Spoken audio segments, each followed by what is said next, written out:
Olá, amados, bem-vindos novamente ao nosso canal Vinho Novo em Odres Novos. É um prazer ter vocês aqui novamente. E o tema dessa semana é Pedro, né? A rocha Pedro.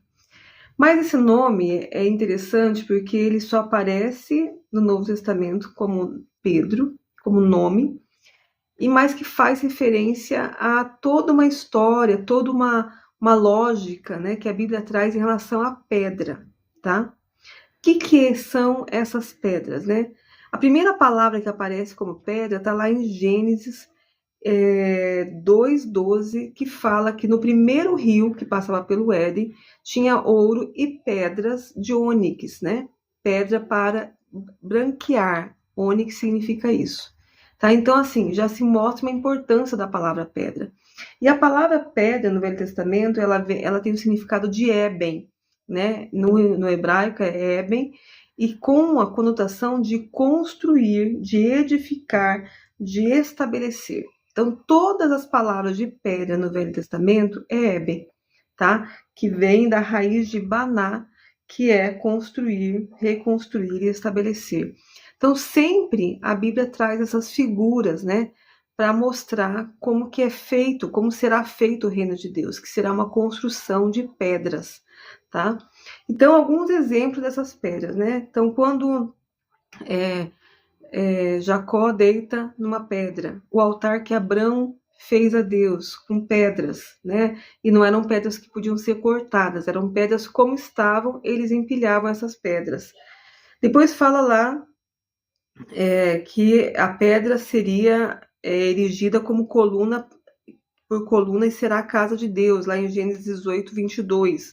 Então tá falando, ó, a pedra que erigir por coluna será a casa de Deus, tá? Então nós somos essa pedra, né?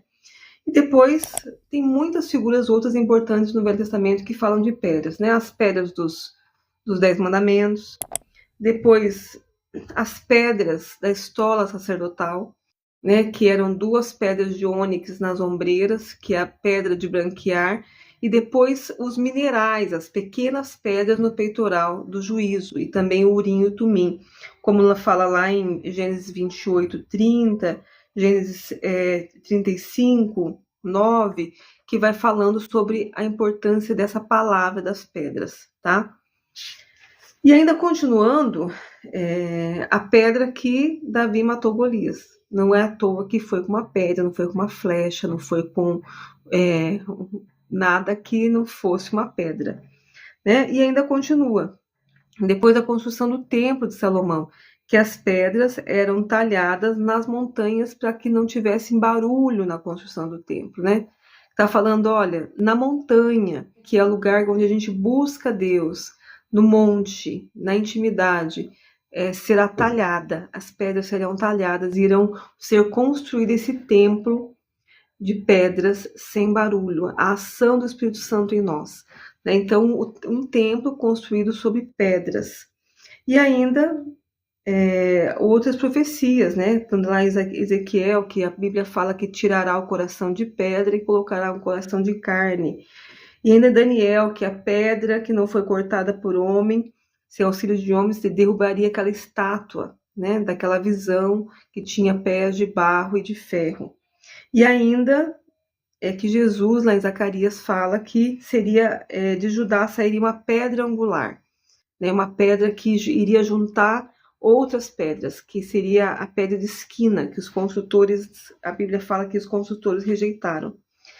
E daí vem para Simão, né? Simão, a palavra, o nome de Simão, eu acredito que ele era o primeiro filho de Barjonas, né?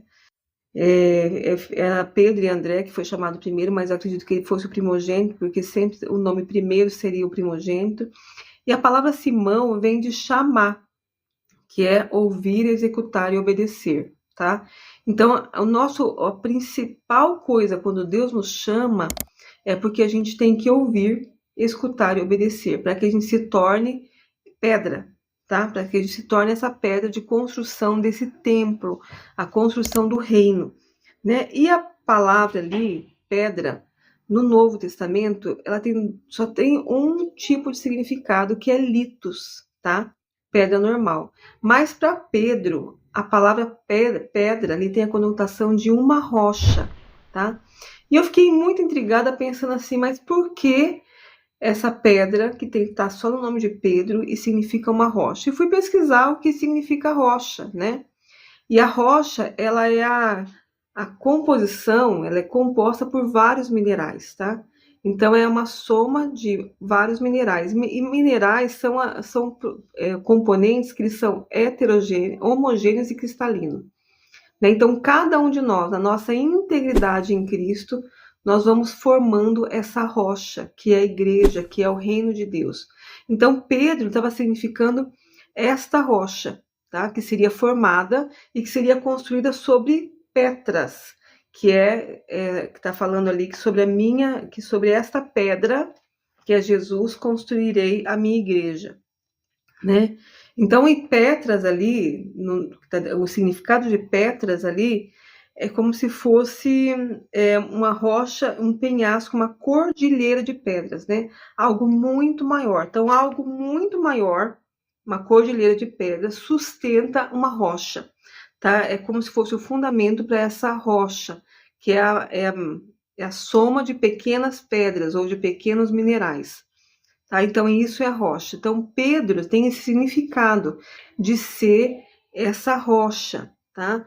De ser essa constituição da igreja. Por isso que Pedro ele participou, e seu nome foi muito comentado todo no Novo Testamento, de desenvolver esse caráter de rocha em nós, né? O Pedro, mesmo que reconhece que Jesus é o Cristo, que teve essa revelação de Deus, mas também que mostra pela sua boca os pecados, né? De se opor, de reprovar Jesus quando ele fala que iria morrer por nossos pecados, que iria morrer por nós, mas também que vem para Jesus sobre as águas, né? Andando por sobre as águas, tem essa intrepidez, essa ousadia. E é o mesmo Pedro que lá em Atos faz o primeiro discurso depois da descida do Espírito Santo e leva 3.000 pessoas a Jesus, né? Então, essa característica de Pedro no Novo Testamento fala muito sobre a igreja rocha, a igreja que está sendo construída, a igreja que está sendo levantada, uma igreja que vai ter que se arrepender quando o galo canta, uma igreja que vai ter que muitas vezes dizer, olha, Jesus, talvez eu não te amo como eu deveria, mas eu vou te amar, né? Porque Jesus fala, olha, você me ama? Ele fala, eu gosto de você, né? Mas Jesus queria mostrar o coração dele, que levaria ele a amar. E ainda coloca um dever da igreja, né? Então, apacenta minhas ovelhas. Isso vai te levar a você me amar. Então, assim, Pedro é essa figura dessa igreja sendo transformada em rocha, né? E também que está sobre a grande rocha que é Cristo. Então, fiquei assim, muito até emocionada de ver esse contraste, esses porquês de toda uma construção dessa ideia da pedra do Velho Testamento para nos transformar em rocha, que é Pedro. Tá bom? Fica aí mais esse vídeo, espero que possa ter edificado a vida de vocês. Se inscrevam no canal, curte lá e deixa aí e compartilha para que esse vídeo se torne relevante para muito mais pessoas.